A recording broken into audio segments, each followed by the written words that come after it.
दोस्तों ये कहानी जुड़ी हुई है सुभाष चंद्र बोस से, जो कि नेताजी के नाम से प्रसिद्ध है।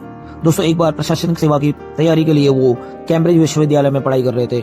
उसके बाद उन्होंने सिविल सर्विसेज में चौथा स्थान प्राप्त किया, लेकिन भारत में बढ़ती राजनीतिक गतिविधियों के कारण उन्होंने सिविल सर्विस से त्याग पत्र दे दिया और IAS का पद ठुकरा दिया।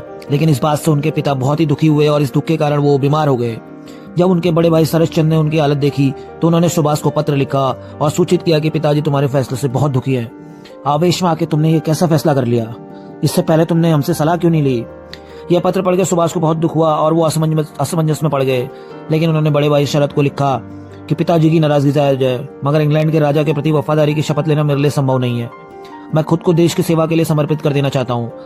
मैं हर तरीके की मुश्किलों के लिए तैयार हूँ, चाहे वो निर्धनता, अभाव, माता पिता की अप्रसन्नता या कुछ और। मैं सब कुछ सहने के लिए तैयार हूँ। इस जवाब ने शरदचंद्र को झकझोर दिया। उन्होंने लिखा, पिताजी रात भर सोते नहीं है इस चिंता में कि भारत आते ही तुम्हें गिरफ्तार न कर लिया जाए। सरकार तुम्हारी गतिविधियों पर कार्रवाई जरूर करेगी। अब तुम खुले नहीं घूम पाओगे। यही बात सुभाष के मित्र दिलीप राय को भी पता लगी। उन्होंने सुभाष को बोला कि अगर तुम चाहो तो अभी भी अपना रेजिग्नेशन वापस ले सकते हो।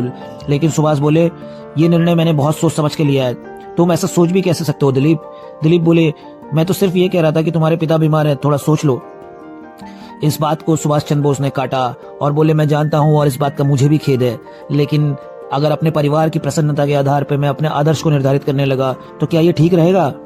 ये बात सुन के दिलीप राय दंग रह गए। उनके मुंह से अनायास ही निकल गया, सुभाष तुम धन्य हो और वो माता पिता भी धन्य है जिन्होंने तुम जैसे पुत्र को जन्म दिया है, जो देश के लिए अपना सब कुछ न्यौछावर करने को तैयार है।